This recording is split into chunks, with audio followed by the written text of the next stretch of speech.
I come on here and I talk, I've always felt like this was a safe haven for me to talk. I can block anyone that says anything mean to me. And, and those who do say mean things to me aren't important. So, like, nobody watches my videos from my family. I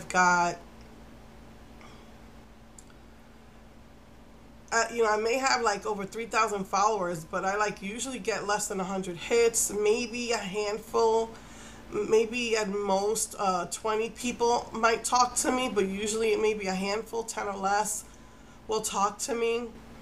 And that's always been important to me because I don't have friends. I don't go to church. Well, I started going to church again, but with so many bad things that have happened to me from the past, I always felt like you guys were my friends. I always felt like I had my online friends. And a dear friend of mine said to me about 10 years ago when I was in North Carolina, and I felt so alienated because I was away from my family, that I don't have any friends. And she said, what are we, chopped liver? Just because friends aren't tangible doesn't mean they're not your friends.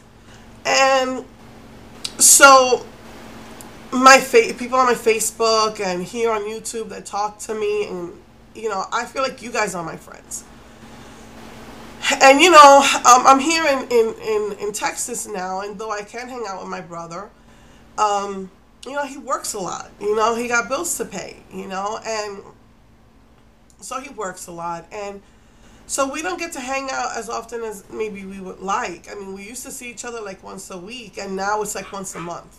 So I don't really like get to hang out with him all that often anymore, or we don't just really get to hang out a lot. And so I still, I'm the type of person that needs to vent, and I will talk privately to a couple of my friends, maybe through email, through Facebook. I might speak about it publicly. I like to vent. I write long notes venting my feelings, my situation, and I come in here and I vent. So I was like I don't really talk about my family that much, because I don't always talk about my personal things, because if I was to tell you my life story, it'd be a 1,000-page book I'd be reading to you, But with my father's death, I felt, and still do right now, feel like I'm going out of my mind because of emotions. A lot of the pain of the past has come back, pain from my family. And unfortunately, I'm not in New York. My brother's in New York with the family. He comes home today, thank God. Because I really miss him. I miss my nieces and all that.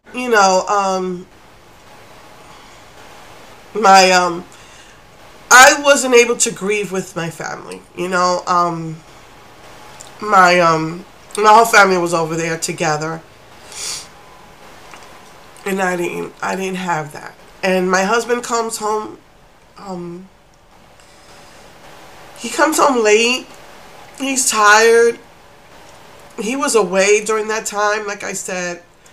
Thank God for my kids.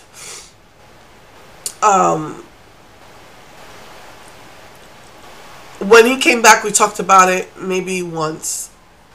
And he really helped me a lot to feel better.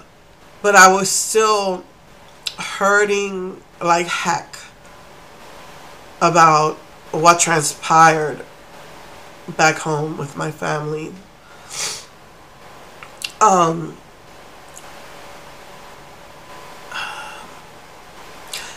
My family never watches my videos, and so I felt it was safe to express and vent.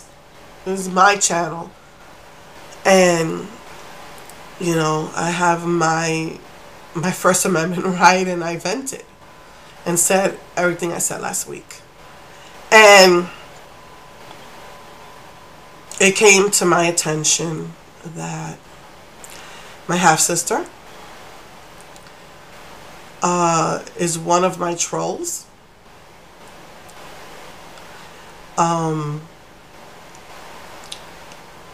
Whether she had already been a troll of mine or she just decided to become one now,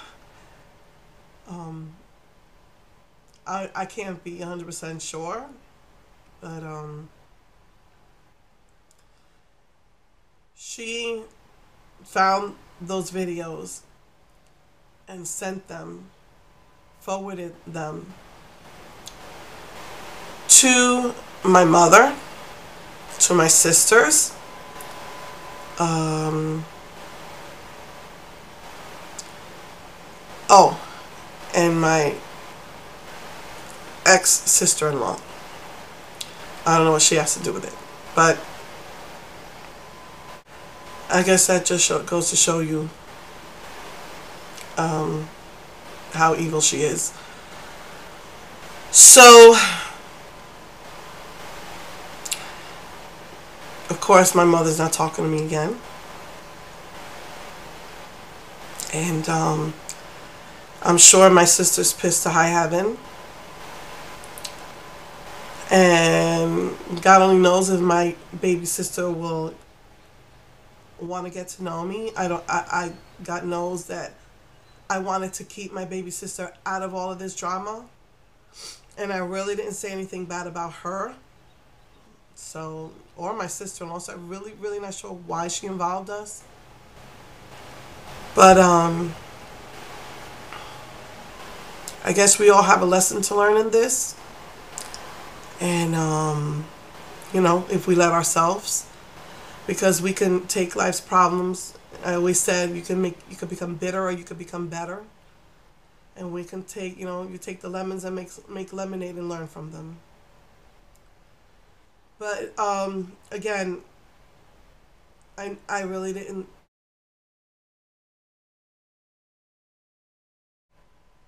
My family never watched my videos, whether I was, just never felt like I was important enough maybe to them to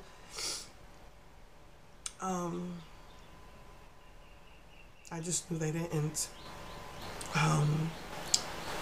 Even once my sister said she saw my pictures, and it kind of shocked me, that she, really looked at my makeup or anything, but now I have to issue an apology.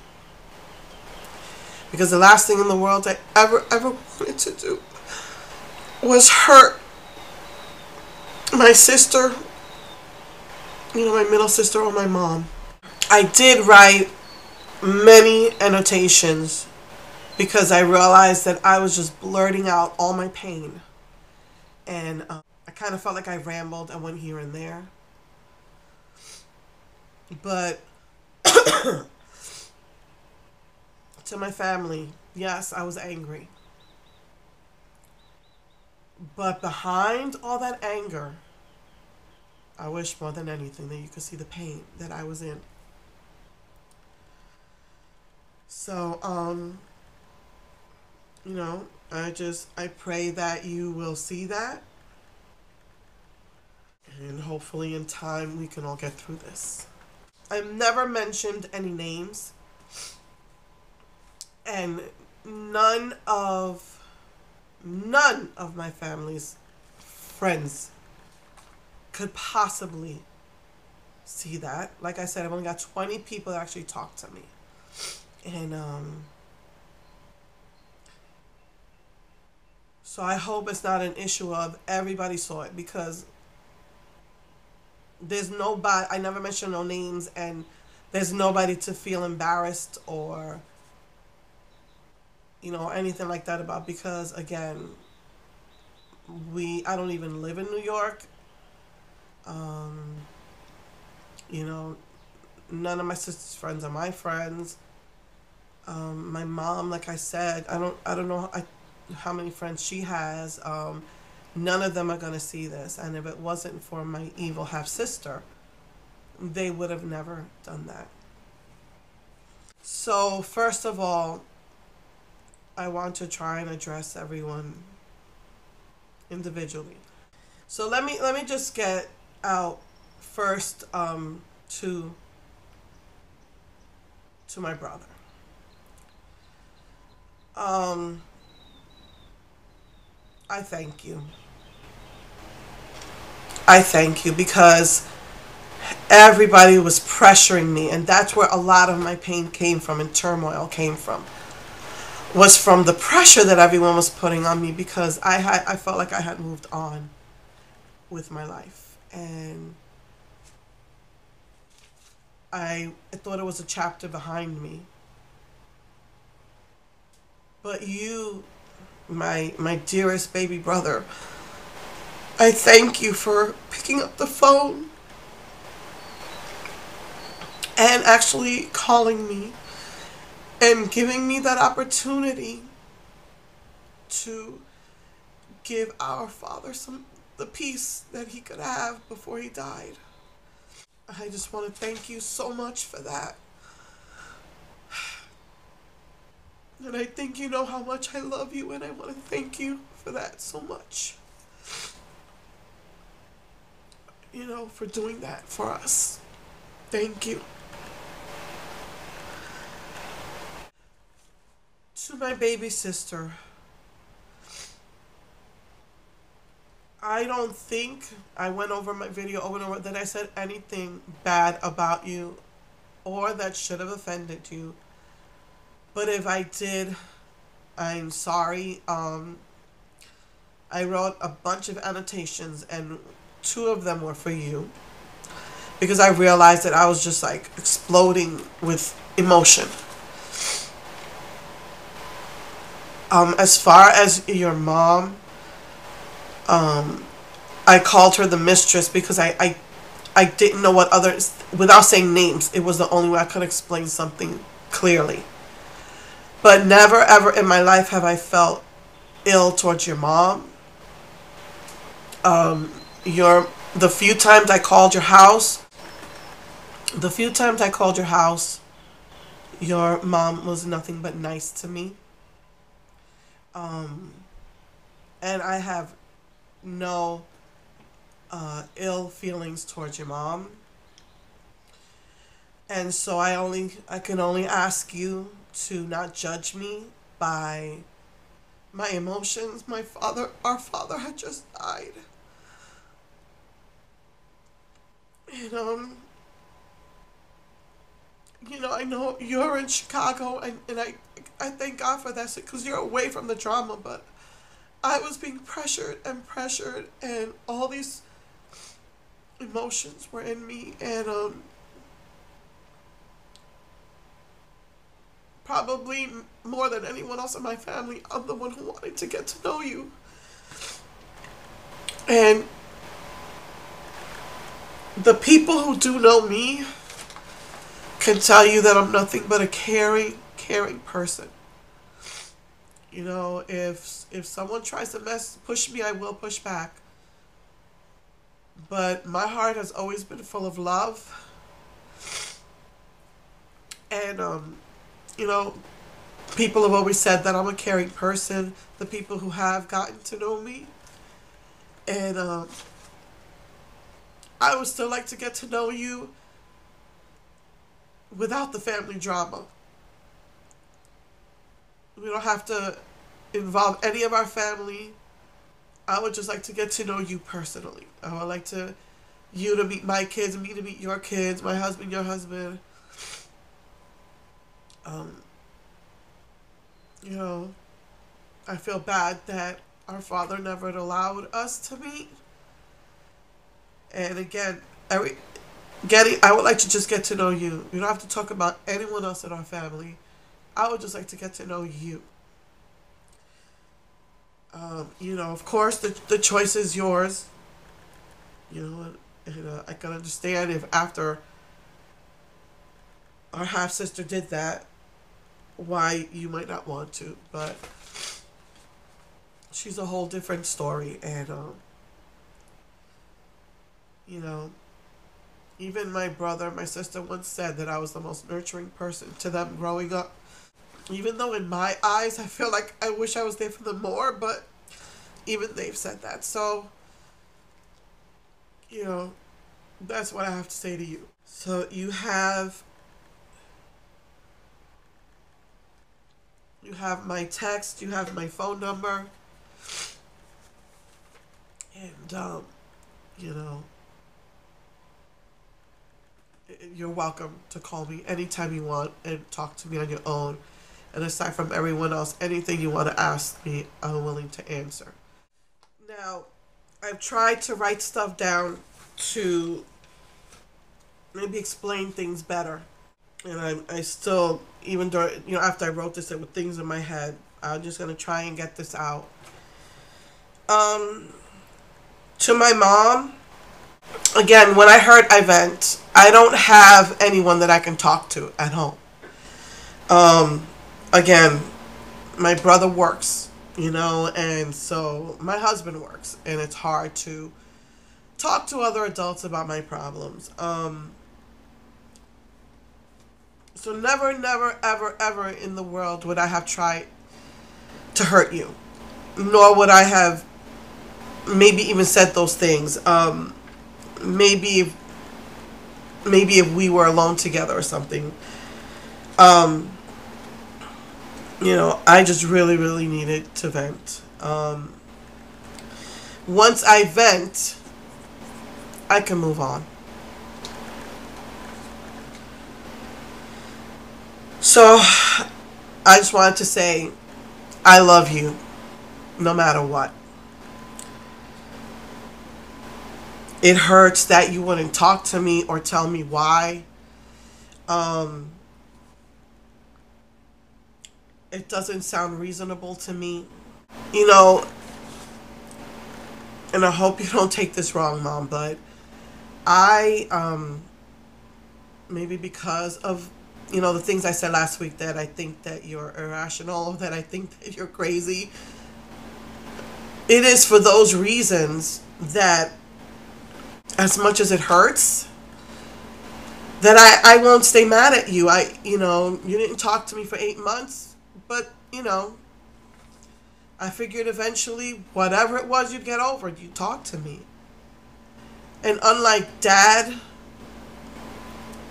I could forgive you so much easily the pain, because I said, well, she can't help it.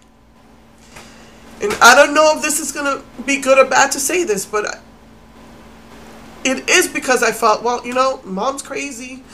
She's irrational. I can't really fault her, It is because of that I can forgive you so easily. And,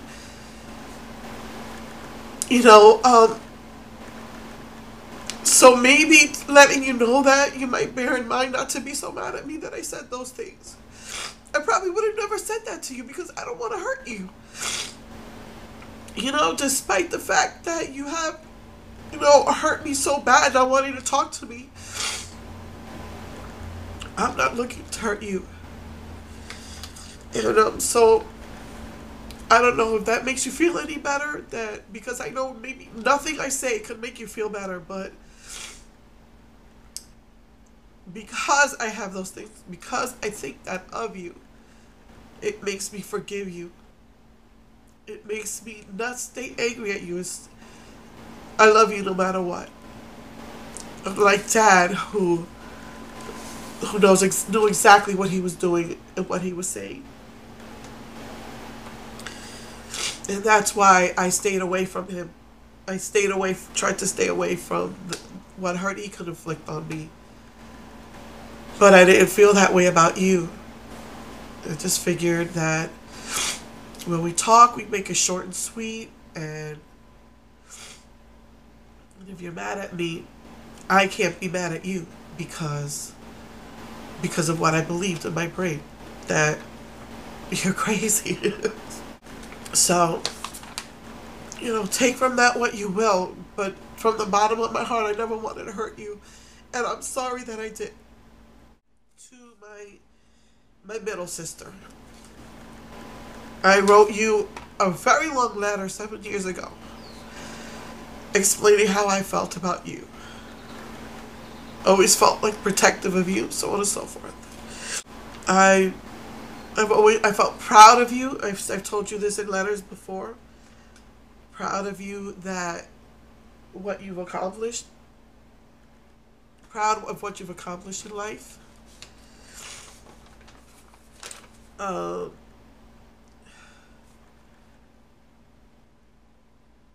but just like, 7 years ago, you could not imagine the frustration of trying to talk to you. Everything that I said in my last 2 videos, I would gladly have talked it out with you. But I feel like I can't talk to you. If you go back over those texts, we had said a couple of sentences. I said okay, and that should have been it. But then you end a sentence with, well, you should, you could call him. That's all I'm going to say, and what you don't realize is that doesn't end a sentence. It starts an argument. All the things that I said, I would have loved to have been able to say to you in a conversation. But I was so frustrated because I feel I can't talk to you.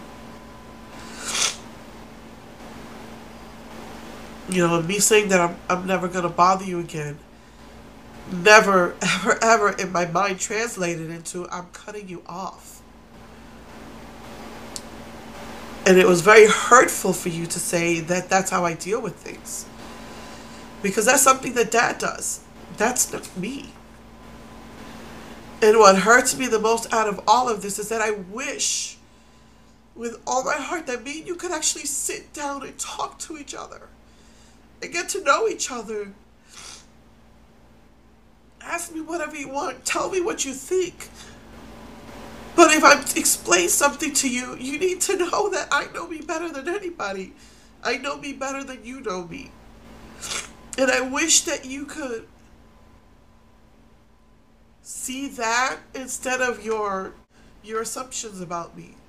God knows, I just wish that you and I could just sit down and talk and get to know each other. I wish that with all my heart. So that you would not have assumptions about who you think I am.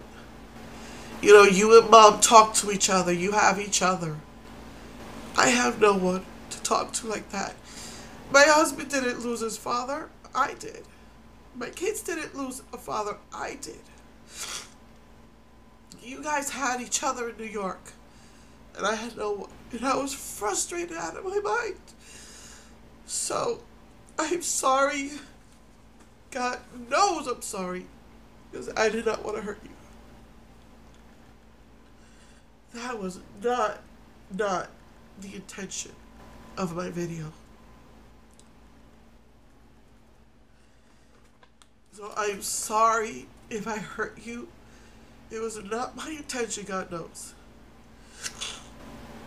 And maybe, down the line, when you get over it, over your anger towards me or whatever it is you're feeling, maybe we could take the time to do that. Maybe we could Skype. I don't know, but that's what I wish with all my heart. Because your assumptions of me hurt. But again, it was not my intention to hurt you. I'm sorry. So, to everyone else, hopefully I'll see you all next week.